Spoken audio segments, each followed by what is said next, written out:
Welcome to the 56th episode of the New Ventures podcast. I'm your host, Sanjoy, the founder of Region Paradise, a boutique climate finance firm and a visiting fellow at the Cambridge Judge Business School.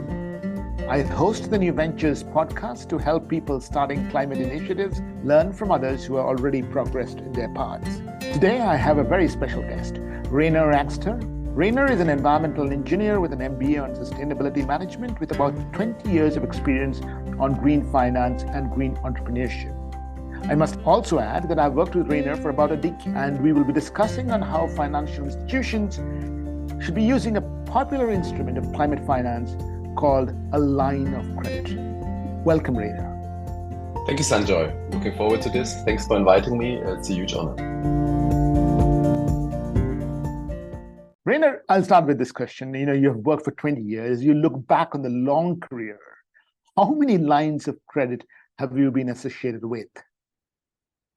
I actually had to start counting, and I looked at it. And so I have been working, I guess, on about a dozen of different credit line products, which means that actually has been more financial intermediaries I've been working with than these dozen credit lines. So I came up with about 30 financial intermediaries I've been working with. Because particularly some of these credit lines, they expand to multiple financial intermediaries. So for one of them, of these financial products, I've been working with 15 financial intermediaries there just for one credit line. Great. So I think we should just demystify this word lines of credit and financial intermediaries just for our audience. Yeah, happy to. I think I have to do that quite often, try to explain. Basically, you find development finance institutions which would like to achieve a certain impact, and they have certain amounts of money available. They give these to financial intermediaries. These might be financial institutions, hence banks. It might be funds, and sometimes other institutions which are also able to lend money to online borrowers. And basically the idea is that the money goes to the financial intermediary, and then the financial intermediary does on lending in smaller tranches to actual recipients of loans, and then they produce basically the impact which would like to be achieved. For example, if you look at climate finance, greenhouse gas emission reductions, or adaptation to climate change. You mentioned climate finance. In the context of climate finance, Rainer, the importance of lines of credit is really helping developed nations move climate finance to emerging nations. Is that a correct assessment? I would say so. It's definitely a way to transfer significant amounts of funds towards developing countries and emerging economies, and then use the local expertise and skill set in financial institutions to bring these finances in smaller tranches to actual borrowers who will then advance things. At the same time, financial intermediaries get more familiar with the whole topic of financing something they might have been not so familiar with in the past, and expanding their abilities and skills so they can also use own funds, which they generate within the developing country and emerging economy, and also bring it towards climate finance, hence, again, greenhouse gas emission reductions and adaptation to climate change. Lovely. And just to set the context again for our audience, you've worked with 15 lines of credit, 30 different financial, what you call intermediaries, I call local financial institutions in emerging countries. This must have been all across Africa, Asia. I mean, what are the places that you have worked in? I've worked in Asia. I've worked in African countries. I've also started working in a few Central American countries. And I also have worked extensively within the EU. And the interesting part here is I find that financial intermediaries, they have the same logic everywhere. So one of the big advantages of these instruments is, of credit lines, it's the same logic. And the differences between these countries when it comes to financial intermediaries is not that massive. And sometimes that's maybe an interesting thing to share with you, the listeners here. So I have used elements which have been developed in emerging economies and developing countries and actually transferred this knowledge back to Europe, to European intermediaries, because sometimes these topics are more advanced in developing countries and emerging economies. And when you say topics, and I use the word sectors, just give us a sense. Obviously there have been things like solar rooftops, but you must worked across a whole variety of these topics, right? Quite a bit on renewable energy usage when it comes to production of electricity, but also to thermal elements here. But it goes beyond that. It goes into quite a bit of energy efficiency in industry, energy efficiency in buildings. And I've also worked extensively on the topic of green entrepreneurship finance, hence companies which already have a green business model and how to finance those. What we're now exploring more and more is the topic of adaptation finance. So there you will find a lot of agricultural elements, for example, irrigation systems connected to that. So this is an expanding sector, but also in the direction of municipal infrastructure finance. So this is the larger scale tickets. Everything else I said before was more smaller scale tickets. And just to sum up before we really dive into the lessons in the next section of the podcast, I think the important point is lines of credit are a very useful product to move climate finance from developing countries to developed countries. The interesting thing, Rainer, which you mentioned, is the scalability. The product is pretty standard. It can be used across multiple sectors. It can be used across multiple geographies. It is absolutely important that to understand that local financial institutions, their ability to deploy lines of credit as climate finance is very similar across challenges, both the strengths and the weaknesses. And that's the context with which we jump into the next section. There I begin by asking you, Rainer, one key measure of the success of a line of credit, whether this gets deployed in the first place. Now, this may sound surprising to some of my audience because the conventional wisdom is that there is a shortage of climate finance. So they will ask, so why should there be a concessional line of credit not be utilized? Could you just help us understand? Thanks for this question, Sanjoy. I think this has also been puzzling for me in regards to why are sometimes these credit lines not fully utilized, or why don't they just fly off the shelves? And the answer to it is, and we've developed actually a model around this, we call this the barrel model. So think about a wooden barrel, which has different staves. And the length of these staves, that limits the ability of the barrel to contain water. And the different staves, these are the different, I would say, features which come together, different elements which come together, which determine how well such a credit line can work. And one element, or the success potential of this credit line, one of these is the financial terms. As you just mentioned, having it concessional. The better the financial terms, the more likely it is to go. But there's also other elements which come into it. Of course, most importantly, or one of the most important ones being the market. Is there market potential? Is there actual demand in the market for this? Does this market fit the ability of the financial intermediary to address this market?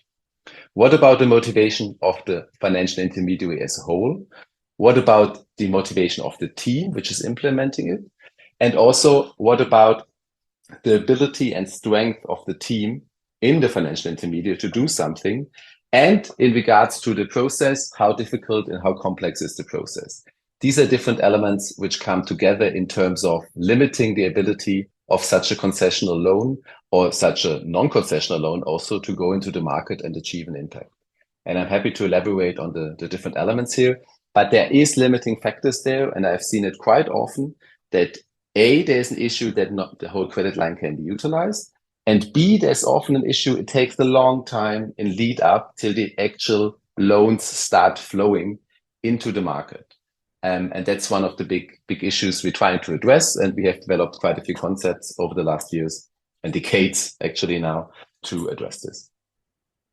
I'll definitely take you up on the offer of deep diving into some of these issues. I think the most important issue, from my experience of working with financial institutions and lines of credit, is the market, the point that you mentioned about the market. And of course, the issue of the ability of the team, because these are all large organizations. So the person who signs the agreement is not the same person who implements the line of credit. And then the third issue is around processes. But perhaps you can talk a little bit about the market, because that's often missed, in my opinion, but perhaps is the most important topic.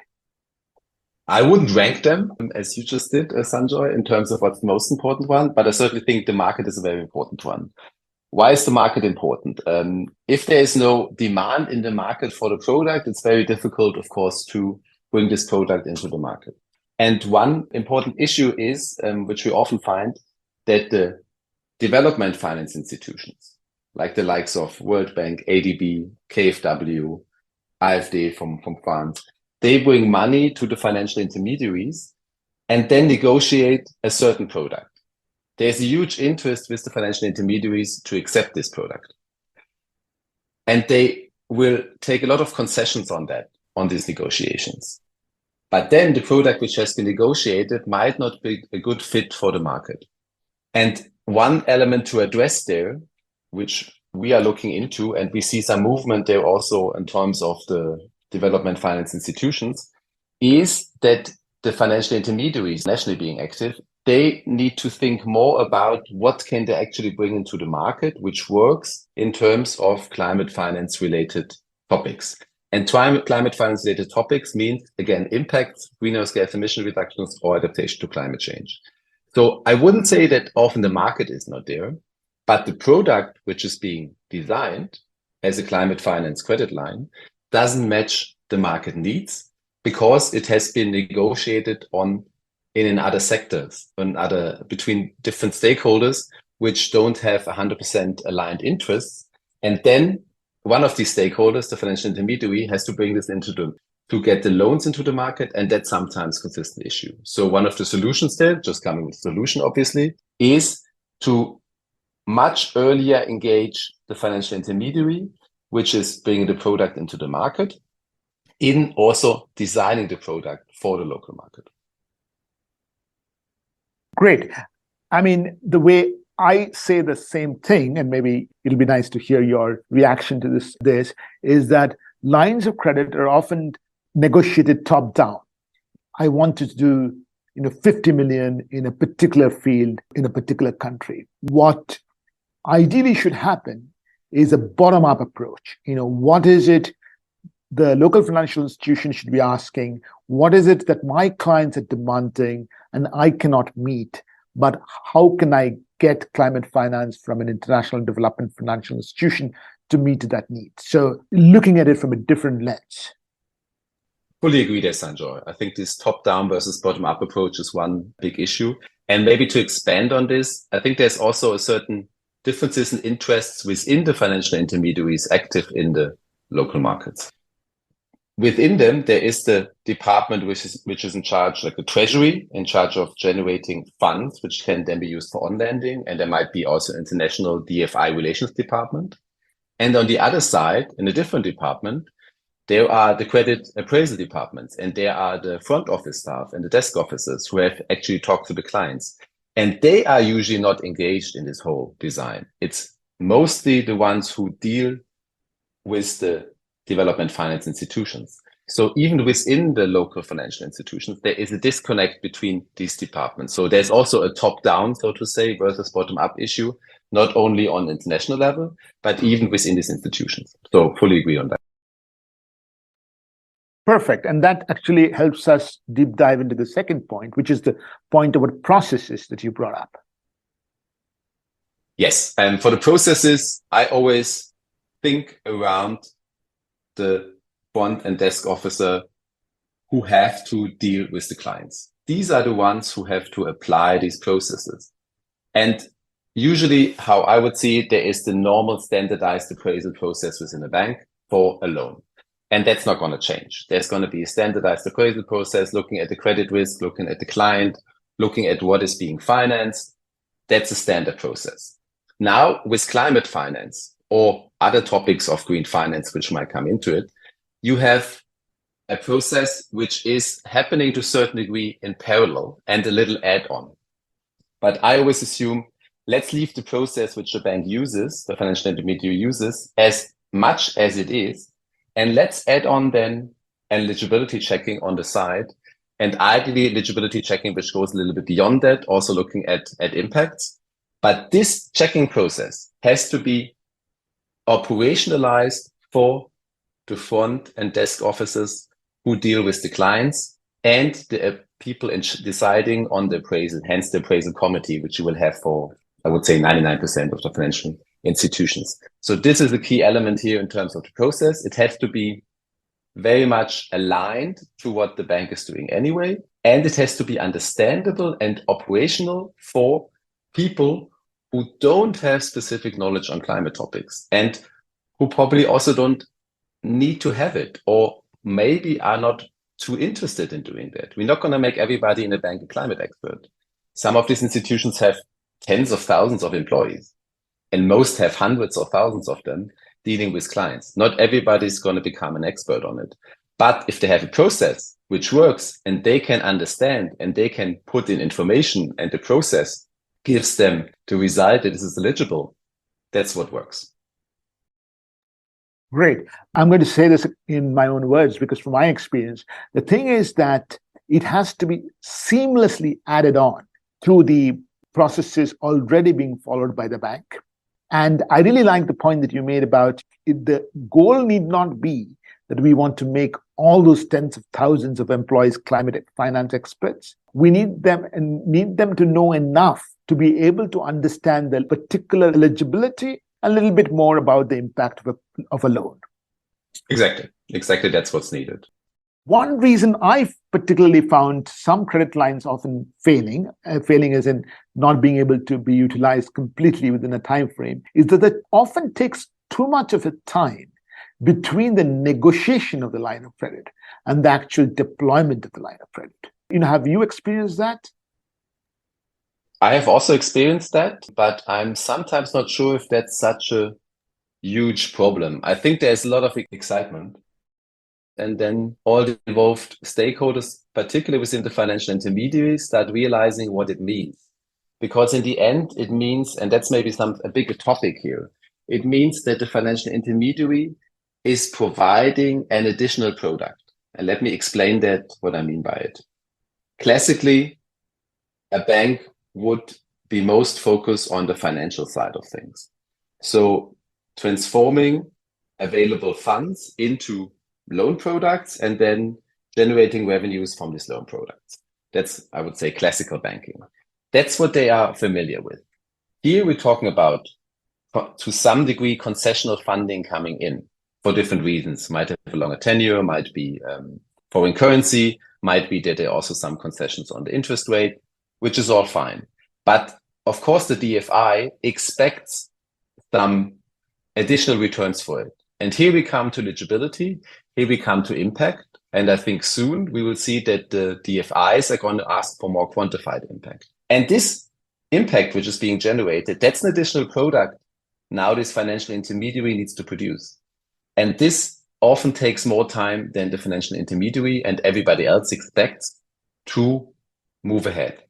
Even financial intermediaries here with receiving credit lines, for example, on SME finance, but there they don't need to generate a lot of information on the additional impact being generated. They just have to say this money has been going to SMEs and then give some estimates on job creation, on economic growth. Now, a different, so to say, currency is being generated, which is greenhouse gas emission reductions in terms of CO2 equivalents, energy efficiency reductions in terms of kilowatt hours, or the number of people becoming more resilient due to these measures which are being financed. And this is changing to a certain degree, I would say, even the business model or expanding the business model of financial intermediaries.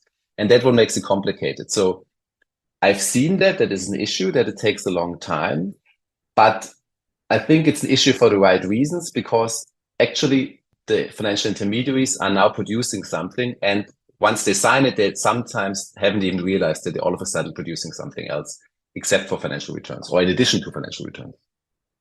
Yes, I think that's a very important point. The ability of the financial institution to generate additional information by collecting it from their clients. But let's move on. From the standpoint of the international development financial institutions, the likes of which you mentioned, KfW and AFD and IFC, one question that they ask is the issue of additional. This particular line of credit should support, in their opinion, local financial institutions to lend to areas and companies that they would not otherwise have done. To what extent in your career have you seen that play out? I think it's overall a gradual process. From my perspective, we are now living in times where basically every financial institution will move step by step towards more green financing, because this is becoming part of the core business. If you look at DFIs, like we also work a lot for the European Investment Bank, they have set themselves a target for being 50% of their lending being climate finance. So this is not a niche product anymore. For them, it's a core product. It's going to transfer into or transform also into local financial institutions. So climate finance, green finance is going to become a core product which they are offering. And so we have seen quite often that banks start with one credit line or one technical assistance receipt, and then they move to the next one and the next one. And all of a sudden, there's also different demands coming in. For example, you have now central banks in many emerging economies and developing countries also asking for information, which is not purely financial, but which is more and more also in regards to climate, in regards to green and beyond. So we see a lot of movement there. And we have also seen quite a few banks now moving into the direction of first gaining experience with a credit line and then moving on. And actually just this week, I had talks with a bank and they have just tried it out. They didn't receive any concessional funding or anything. They just said, for us, we think the market is moving towards green finance. So we have just tried out a green financing product, a green financing instrument, which they hadn't done before, just like that. So there is a gradual process, and I think there's more and more steadiness in this process, but it's not going to stop. It's not a one-off effort. You're not going to have some support, and then you're going to be a green finance institution. You're going to be okay in 2023. You're going to be a little better in 2024, and you're going to be a little bit better in 2025. And I doubt very much that this process is going to stop before 2050, and we're all going to be net zero, basically. So this is going to be a gradual process, and it's not about perfection right now in 2023. It's about starting, improving, and then improving further. And even institutions which have been involved now for the last 5 or 10 years, they will need to improve as well. They're going to have to be better next year than they do this year. So for me, this is an element where there is a lot of additionality coming in with these credit lines. Right. You've kind of gone into the next question that I wanted to ask you, which is the topic of mainstreaming. The idea, always the line of credit, is that without the concessionality, financial institutions would be able to lend to that sector on their own. From what you are describing, you see that slowly happening as well, right? Very, very much. There is so much dynamic in this, and they look at regulatory elements coming in from the regulator in the countries. They look in the topic of interesting funds coming in from international sources, and they look very much at their peers. So financial institutions always going to look what their peers are doing. And if a couple of them are moving, the others at least want to be trying to catch up. Not everybody wants to be the leader. I think 10 years ago, if I look at the topic, there was always 1 or 2 leaders in each country, and the other financial institutions couldn't be bothered so much because the leadership position was already taken. Now there is an understanding that the baseline is increasing, and so everybody tries to stay ahead of the baseline. And so they're looking a lot what the peers are doing, and I see hardly now any financial institution not moving on financial intermediary. I'll try and sum up a few thoughts which to me important. What I'm hearing you say is that in the emerging countries, the countries where you worked, Africa, Asia, where I have also worked, and of course in Central America where I haven't, and in the European Union where also I haven't, but across these entire countries, you see local financial institutions try and adopt green finance products proactively, not just 1 or 2 leaders doing it, but almost everybody doing it, and sort of mainstream that in their financial products. Hearing you say, and this I think is very important, as advice to the local financial institutions who should listen to this podcast, is that they should be taking a programmatic approach, a strategic approach, thinking about what their customers demand, which is what we talked about earlier on, and then working backwards to think what is the type of liabilities they should raise from the international development financial institutions and the type of process changes that they should make to be able to deploy that efficiently without making significant changes in their existing processes. That's what I'm kind of taking away. Perfect. I think you're taking away exactly the right thing, Sanjoy. That's what I would highly recommend. And I also assume that probably you would highly recommend it. Right. It's not easy working 10 years and not thinking at least some things commonly. let's talk a little bit about in the last part of the podcast is, just go back to this term called technical assistance, right? I think we should explain this for our audience. And they come with lines of credit. They are grants provided by the international development financial institutions, and they're often written in fairly complex language. But they come with three key components: capacity building of the local financial institution, the marketing to end customers, and support and reporting, which you alluded to. Just at a high level, what's the best way to deliver these support services? I think what we see nowadays quite a bit is that there is a mix between tools being applied in this. So we see a huge trend of digital tools being used in this technical assistance, which then reduces also the needs for some of the capacity building being done. Because if you can use more digital tools, they can be integrated into the process. So you might have less people you do capacity building with. That's one trend. And I think another element which is very crucial is that there is more capacity building happening in terms of the banks being able to do the things themselves. So there is more ownership and more empowerment with the financial intermediaries, so they can also move the process themselves. You remember before I said it's a continuous process. So you need to be empowered and need to do it yourself to be able to move on.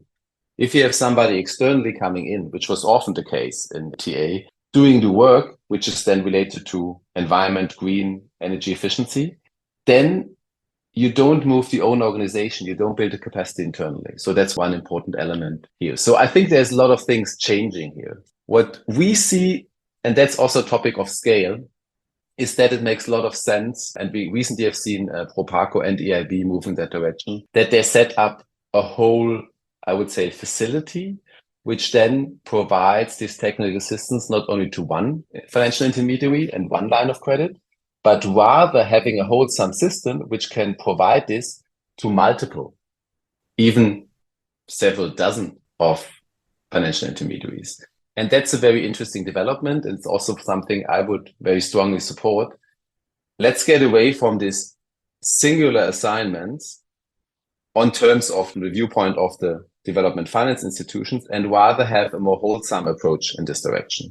So that's something I can see certainly as a trend and which I would highly recommend. But having said that, it's experiences, and we also on the side of TA providers, and Sanjay, you provide TA, I provide TA, and there are dozens, if not hundreds of others out there doing the same.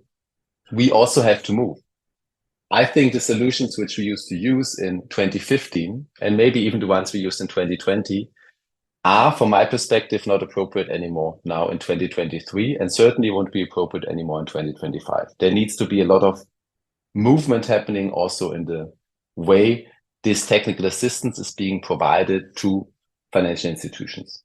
Also accounting for the fact that for the financial intermediaries, it is something which is of huge importance, and it addresses different elements within the financial intermediaries to be changed.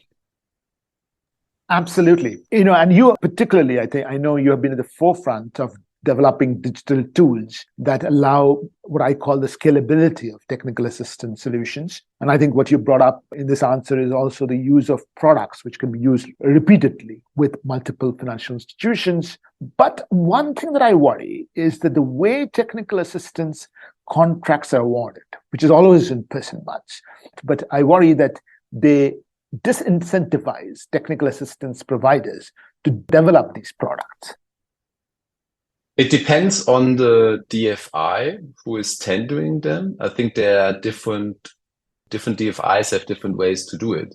As I said just before, there are the ones which go more for a singular approach, and there are the ones which go for a more multiple beneficiary approach. Let's put it this way. So we have multiple intermediaries to deal with. And one important aspect, which I didn't say before, how this TA gets better over time is refinement. So you have these tools, might it be digital tools or facilitation tools or whole processes or information, which is provided to financial intermediaries. They get better over time if they are refined. If this is only a singular case, of course, you don't have refinement in there. And that's one important aspect. Another one is the continuity of people doing it. If you assign a staff only to do one TA, it's likely that this is not going to lead to improved TA next time the person is doing it. So it has to be a more wholesome process also to have this expertise being generated and refined. But I guess more importantly, to have the tools, facilitation tools and digital tools to be more refined over time. That's the crucial element. I can also see a lot of movement within the DFIs, and there are now different ways of thinking about it, depending on the respective DFI.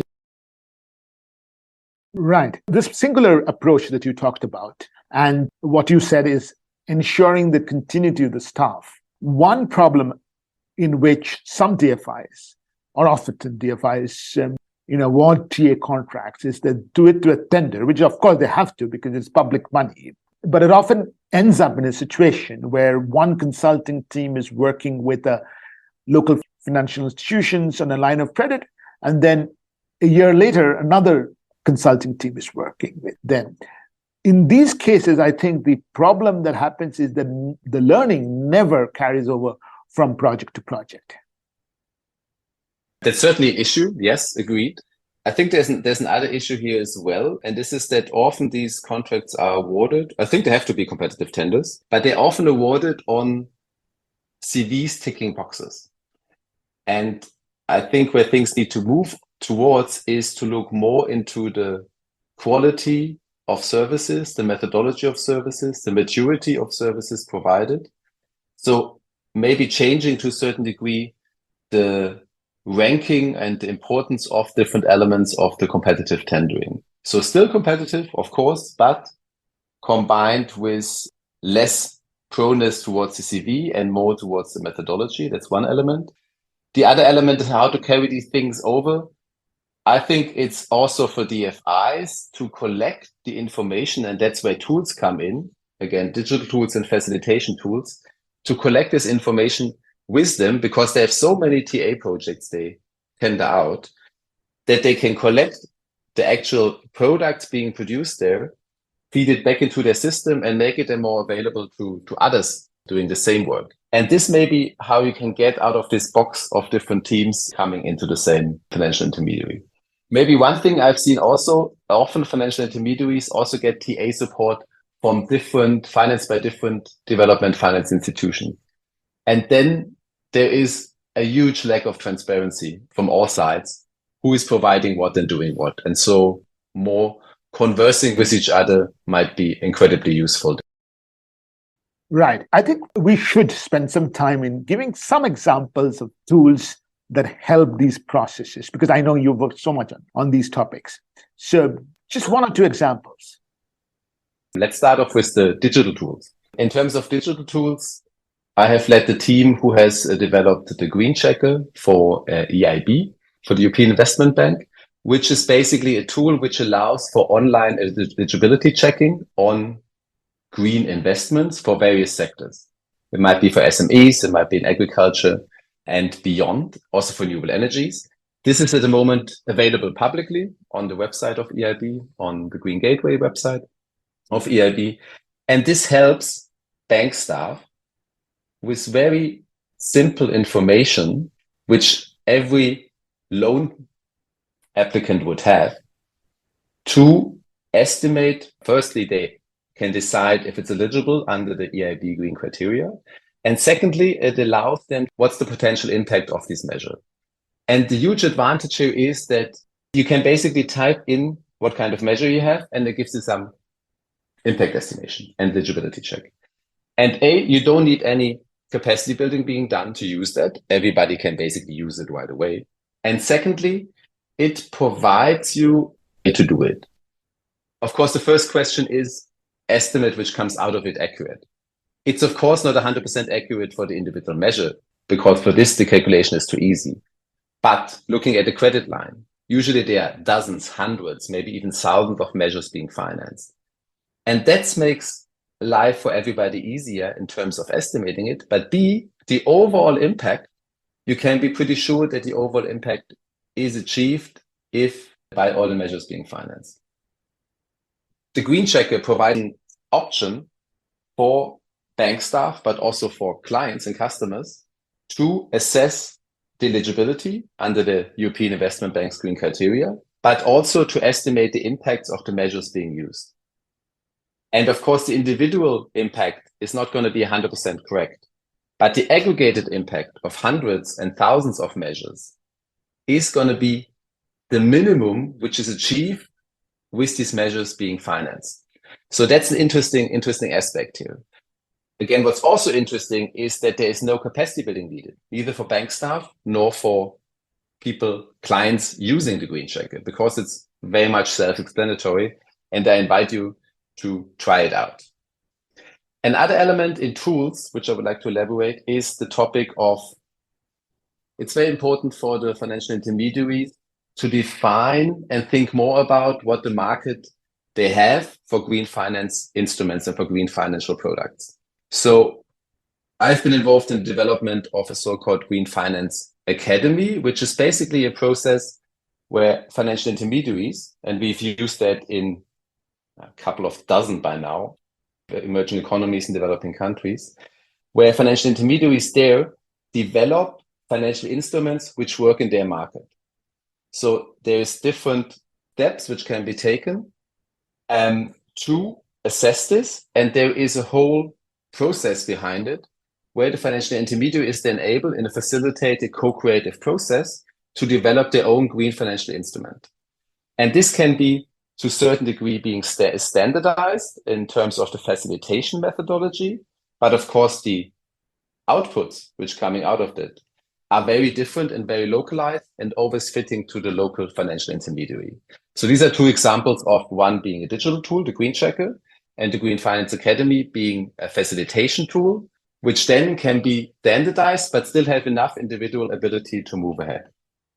And we have actually used both of those in various contexts with various specifications for individual financial intermediaries, but also for several financial intermediaries at the same time.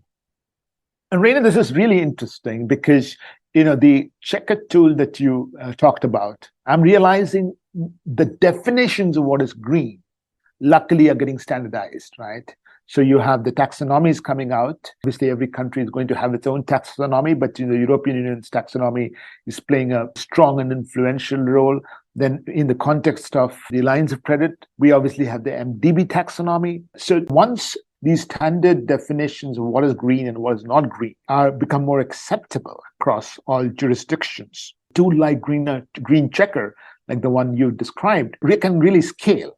So that's obviously one reaction I had. The other reaction I had is about the Green Finance Academy, where you are talking about helping financial institutions assess market potential and then sort of develop products for that market potential. I'm realizing that in the context of adaptation finance, the one that you talked about, we often think adaptation is so localized and it is localized, of course, but even in adaptation, market potential around addressing topics of nature-based adaptation or food security are often common across many Asian and African countries. So even there, this particular approach that you described, it can be fairly useful. Obviously, it's very useful in mitigation. In mitigation, some of these things are already standard, but even in adaptation.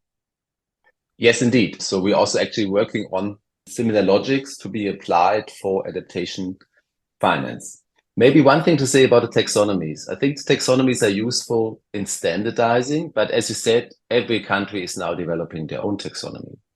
And I think the common denominator might not be the taxonomy in the end. It might be the quantified impact. And that's what I also would see as one of the big trends here, that financial intermediaries, DFIs, and the TA community, I would call it, the people providing technical assistance to green finance, they provide tools, they provide information, and they think around how to quantify this impact.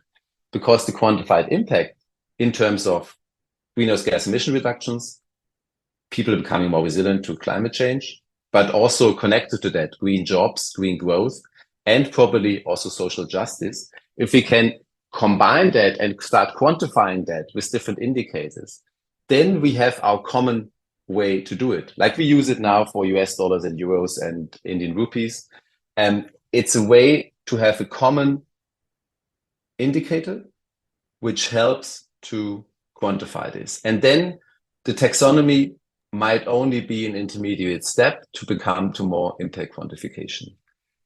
And that's what I find exciting, I have to say. And I think that also works well for the topic of adaptation, which you just raised in terms of thinking around what are KPIs related to adaptation, and then comparing also different adaptation measures, but also mitigation measures, looking into how much finance creates how much quantified impact. I think that's going to be the exciting part for the next 10 years of work for us. And with that, I'll come to the end of the podcast, and I'm going to ask you to do a very difficult task, which is to sum up your top level advice for local financial institutions in these emerging countries and their partner international development financial institutions as they discuss the next line of credit. If you could be in the room in all these meetings, I'm sure you were there in many of these meetings, but if you could be in the room for all these meetings, what would be your top advice? Develop more passion for impact, quantified impact. I think that's my number one advice. And my number two advice, equally important, I think we have to think about more combination of financial instruments, financial products, with non-financial support. With the TA, there's already non-financial support to the financial intermediaries, but there's also more and more non-financial support needed towards the beneficiaries or the people or the companies taking the loans. So they also need non-financial support. And ideally, this could be combined with I call them financial facilitation mechanisms. So there might be something in there. At the moment, we more often think about concessional loans, but maybe there are other financial facilitation mechanisms like a partial grant, which could also benefit this. So there is more impact at scale. I often say I have heard a lot of interesting and good stories over the last 20 plus years of my career. Now I'm really keen to have more impact at scale. And I think that's something I'm very much looking forward to. And I think this combination of these different elements could be something exciting and something interesting. And I've been involved in one project in Uganda, the Uganda Green Enterprise Finance Accelerator, which does exactly that. And there we try also to expand now into further elements to combine even more these three elements: financial support, non-financial support, not only to financial intermediaries, but especially to the beneficiaries, and these so-called financial facilitation mechanisms, which could be grant mechanism building. Yes, and I'll take up a few other things from you said and provide my own advice to these conversations. I would actually encourage local financial institutions to be far more strategic, to sort of lead the conversation, if you may. And I think that's what you said also, Rainer, to understand and know what their market needs, and to also co-create the market with other players in their countries, and then go back to the international DFIs and say, okay, given our ambition to create this market and absolutely correct, create this impact, what is the type of support that you can bring to us in order to do so? Yes, I fully agree here, Sanjoy, as well. I think that's something I've indeed mentioned quite a few times. The financial intermediaries in emerging economies, in developing countries, from my perspective, also have to become more proactive in developing workable financial instruments which work for their market. I'm going to turn this table around one final time and say, Rainer, do you have any questions for me?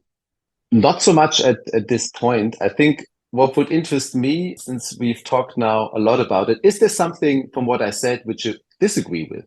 I think one thing that I feel that you perhaps don't see the risk so much is the time lag that happens between signing the line of credit and between agreeing on the line of credit and doing the assessment of the line of credit and the actual implementation. I've seen dozens of examples where the market is completely moved. So I'll give an example without mentioning specifics. You do a line of credit and where you want to say that a particular industry needs environmental upgradation. And this particular industry is a very export-oriented industry in a developing country. And you do the assessment, let's say year 2006 or 2008, and then the actual line of credit comes in 2011. But by the the line of credit comes in 2011, the market players are not sitting around doing nothing. and waiting for the line of credit. They have borrowed on their own. They have invested in those environmental upgradations using their own money, taking some unsecured loans from their customers perhaps also. And so by the time the line of credit comes in the environmental upgradation, the demand has disappeared. It was there when the assessment was done. By the time the product or the money is actually on the table, the market has disappeared. I think you probably don't see it that way, but from my perspective of having worked in these markets, I think financial institutions on both sides of the table have to move far more faster. Yeah, I agree with you, Sanjoy. I guess I have become more patient over the years and more accepting that this is the way it just is. Lovely. Well, I think we will all egg ourselves on in this last decade of action before we all retire, Rainer. Yeah, I guess so. I think there's going to be so much more to come, and there's so much dynamic into the market that I'm looking forward to what's already happening and what's coming. With that, thank you very much, Rainer. But before I let you go, I would ask you, if our audience wants to get in touch with you, how should they? They can get in touch with me. Just Google my name, Rainer Axter. That always works because there's not that many with this name. I've recently set up an entity called Amplifin here in Germany, where we do and will do support to financial intermediaries. Happy to be in touch with anybody who's interested. And Sanjoy, thank you very much again for inviting me to this podcast. Would you want to give the website of Amplifin? Yeah, that's amplifin.eu, and that's spelled AIMPLIFIN.eu, Amplified Impact. Brilliant. And with that, thank you very much, Rainer. Thank you, Sanjoy.